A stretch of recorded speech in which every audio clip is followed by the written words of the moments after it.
piecemeal distribution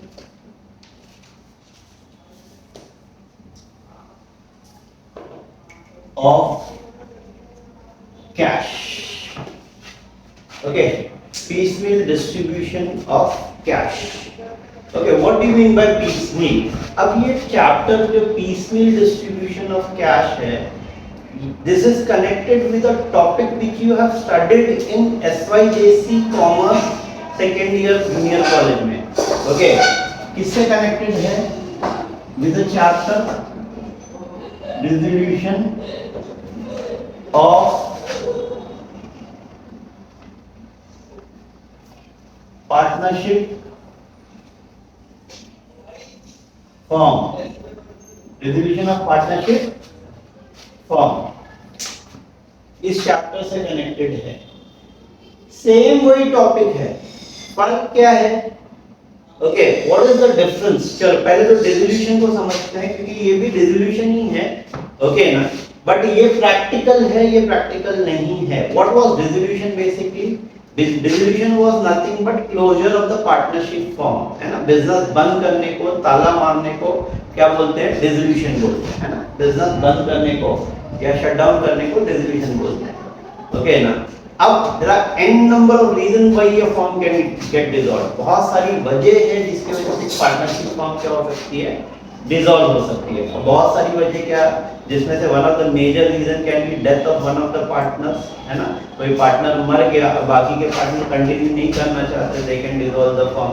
कोई partner पागल हो गया, ओके, या फिजिकल डिसेबिलिटी हो गई, बराबर ना, मतलब कुछ एक्सीडेंट हो गया, अपाहिज हो गया, अब वो कंटिन्यू नहीं करना चाहते, बाकी पार्टनर भी बिजनेस बंद करना चाहते हैं, या आपस में डिस्प्यूट बहुत हो रहे हैं. ओके ना, म्यूचुअल कोई टर्म पे, कोई चीज पे म्यूचुअली अग्री नहीं कर पा रहे, तो उससे अच्छा बेटर होता है कि फर्म को डिसॉल्व करना.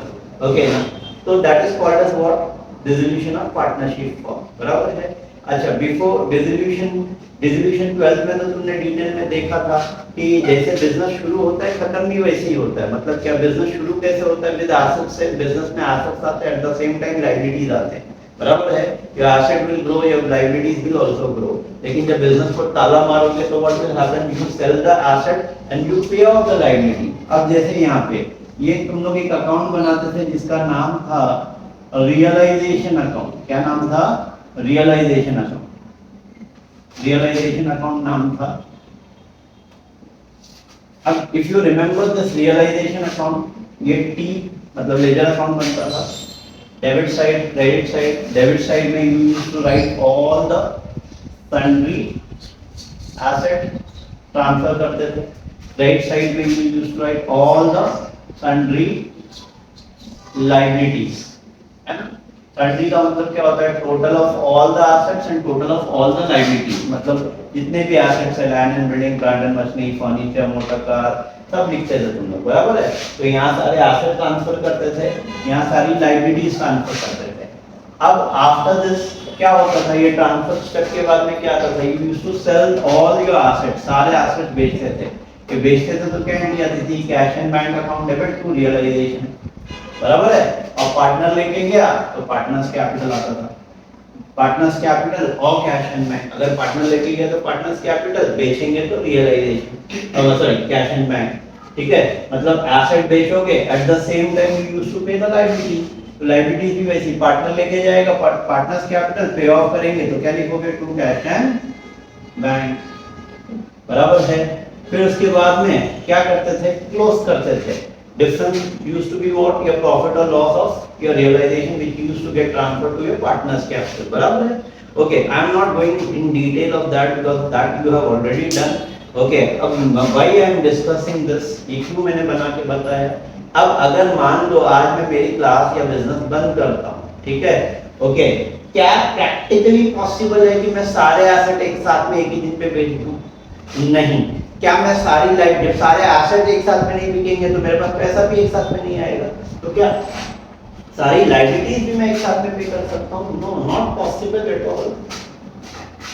तो पॉसिबल नहीं है सारे लायबिलिटीज को एक साथ में पे करना. ओके, तो देन व्हाट? फिर हम क्या करते हैं? ओके, हम फिर उसके बाद में क्या करते हैं कि तो व्हाट वी डू, सारी लाइबिलिटीज को भी एक साथ में पे,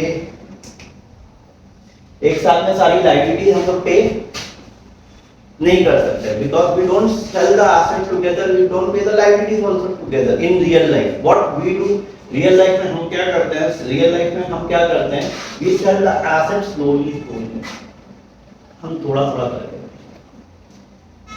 and we pay the liabilities also slowly. क्यों थोड़ा थोड़ा करके? अभी फॉर एग्जांपल आजकल तो तुमको पता है बहुत सारे ऑनलाइन एप्स आ गए, है ना, ऑनलाइन एप्स आ गए जहाँ पे तुम क्या कर सकते हो, अपना पुराना सामान अच्छे रेट पे बेच सकते हो, बराबर ना?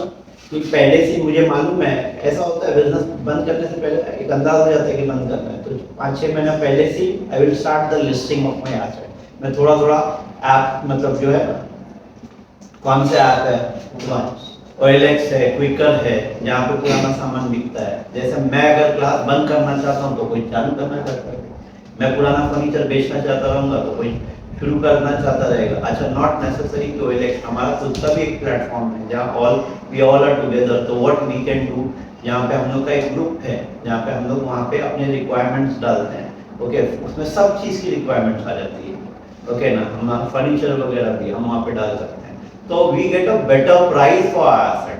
अगर सपोज करो मैंने आज एक सेट ऑफ फर्नीचर 4000 या 5000 रुपीज में बनाया, वहां पे मैं डालूंगा तो मुझे 2-2500 रुपया एक सेट का मिलेगा ये, लेकिन अगर भंगार में बेचूंगा तो 500 रुपया भी नहीं मिलेगा।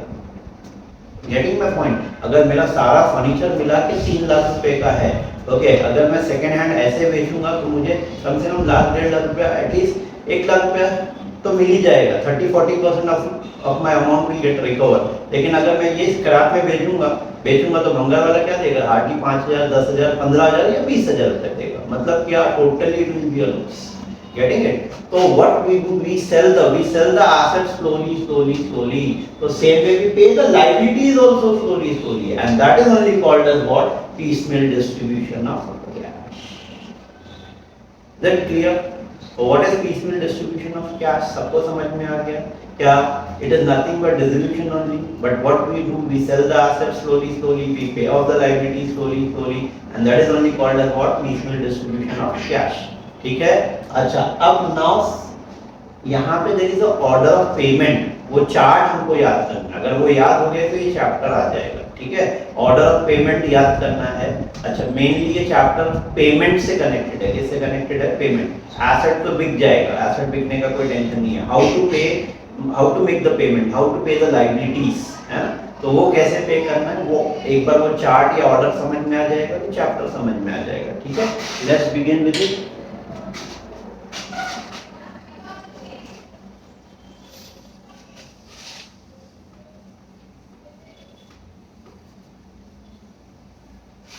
Sure, let's have a look over here.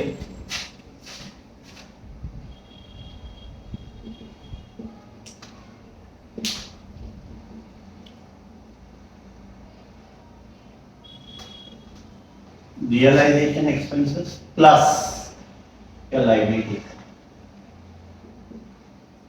These are your two main payments. क्या दो मेन पेमेंट है? एक तो रियलाइजेशन एक्सपेंसेस पे करना है और एक लाइबिलिटीज पे करना है। अब नाउ मेन क्या होता है, द ऑर्डर ऑफ पेमेंट। अभी ऑर्डर ऑफ पेमेंट कैसे जाता है? पहला, first always you have to pay realisation expense.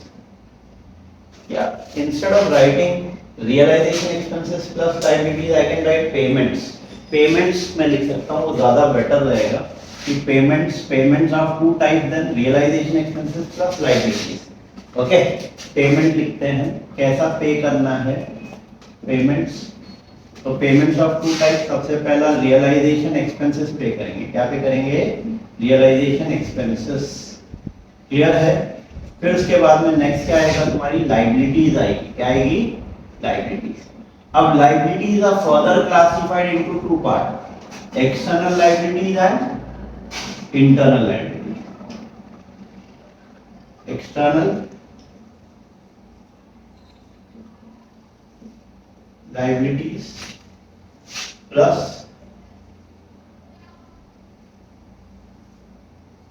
Internal liability, external liability and internal. अब एक्सटर्नल में भी देयर आर 3 टाइप्स। एक्सटर्नल में कितने टाइप्स है? 3। पहला है secured liability,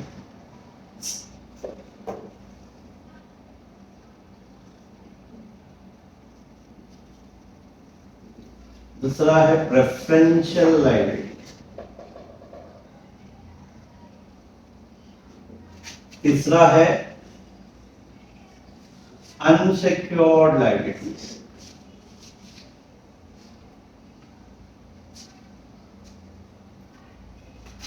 Unsecured liabilities.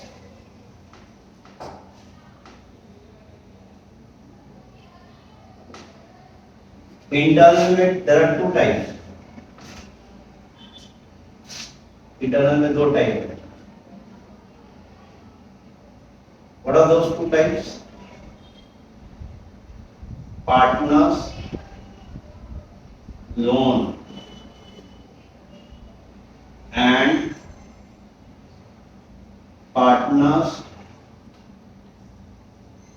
capital. Partners loan and partners capital.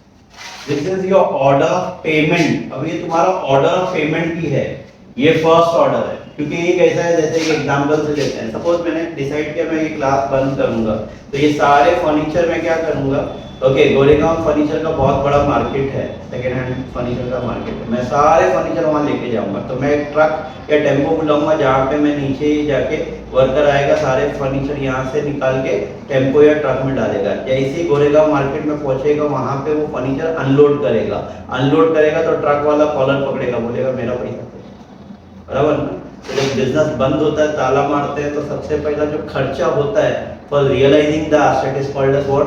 Realisation expenses या resolution या लिक्विडेशन या वाइंडिंग अप ऑफ एक्सपेंसेस और या क्लोजर एक्सपेंसेस। तो सबसे पहला वो पे करेंगे, this is the first order of payment. फिर नेक्स्ट जो पे करेंगे वो सिक्योर्ड लायबिलिटी पे करेंगे, थर्ड जो पे करेंगे वो प्रेफरेंशियल लायबिलिटी पे करेंगे, फोर्थ जो पे करेंगे वो अनसिक्योर्ड लोन पे करेंगे, फिफ्थ जो पे करेंगे वो पार्टनर्स लोन पे करेंगे, लास्ट में जो पे करेंगे वो partners capital. But there is a condition. And what is the condition? Condition समझने के लिए पहले टर्म समझना जरूरी है।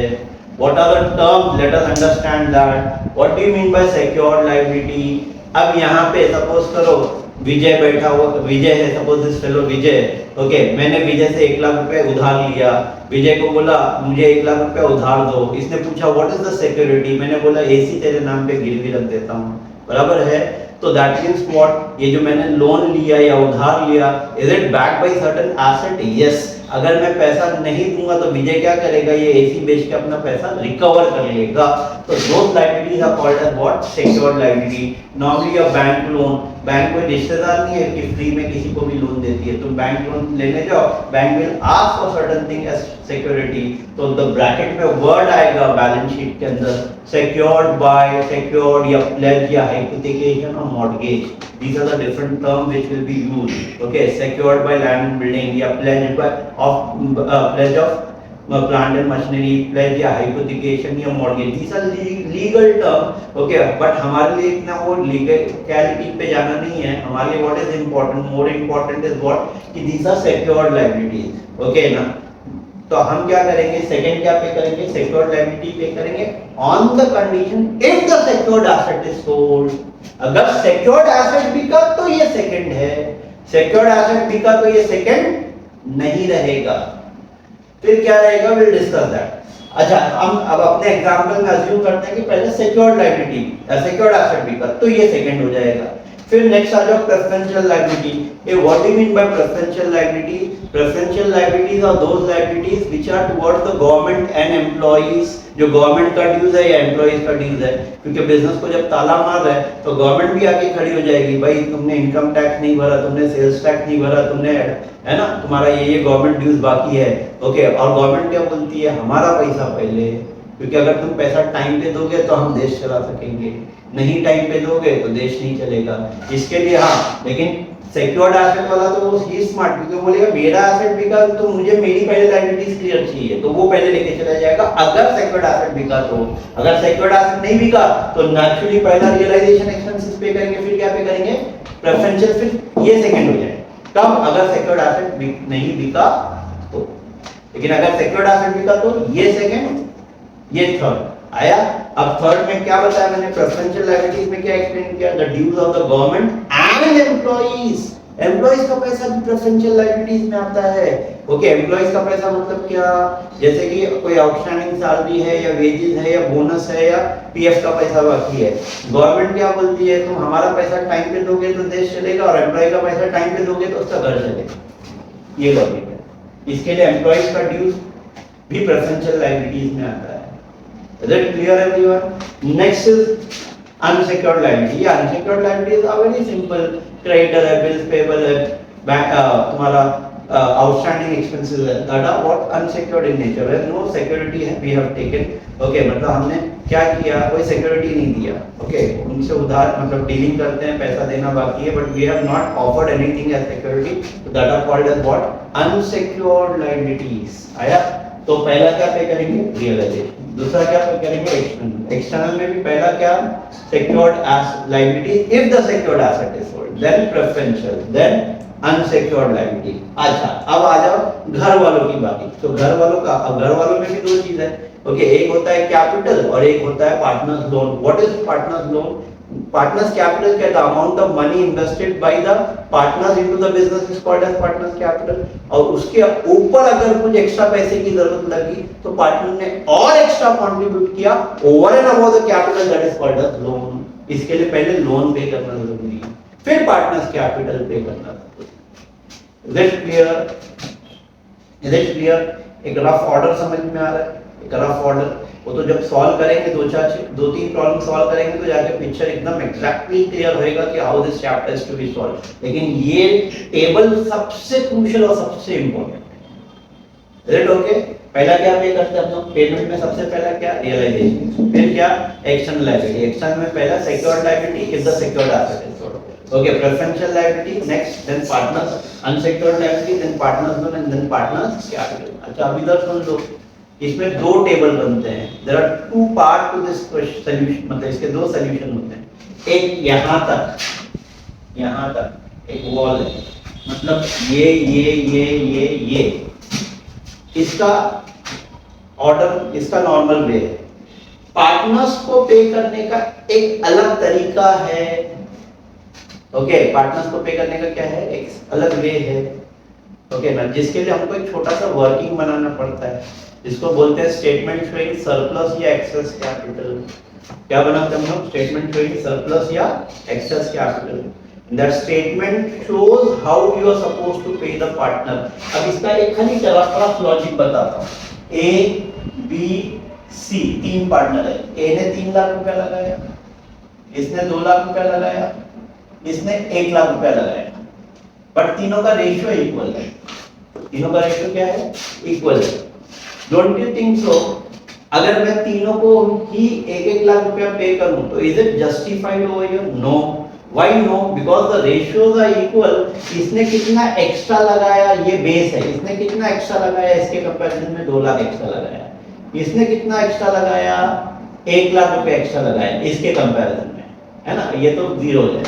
तो इसका मतलब इसका 2 लाख ज्यादा है कंपेयर टू सी, इसका 1 लाख ज्यादा है कंपेयर टू सी। तो डोंट यू थिंक सो पहले इसको 2 लाख पे करना चाहिए, फिर इसको 1 लाख पे करना चाहिए, फिर बाद में फिर क्या हो जाएगा, जब ये दोनों को पे हो जाएगा तो डोंट यू थिंक सो इसका भी 1 लाख बचेगा, इसका भी 1 लाख ही बचेगा ना। ये 3 लाख में से 2 पे हो गया, 1 बचा, ये 2 में से 1 पे हो गया, 1 बचा, और इसका तो कुछ नहीं पे किया था तो इसका भी 1 बचा। अब now the ratios are equal and the capital also equal. तो दिस इज द वे। इसके लिए हम लोग एक वर्किंग बनाते हैं जो हेल्प करता है हमको टू मेक व्हाट, कि मतलब जो order of payment to the partners बताता है, जिसको स्टेटमेंट शोइंग सरप्लस या एक्सेस कैपिटल बोलते हैं। Is it very very clear everyone? बहुत सिंपल है, 2-3 प्रॉब्लम सॉल्व करेंगे, मतलब very scoring and a very good chapter conceptually, और बहुत प्यार से बहुत अच्छे से बताऊंगा, ठीक है? चलो, तो ये इधर तक के लिए दिस इज इनफ, ओके ना? Have a good day.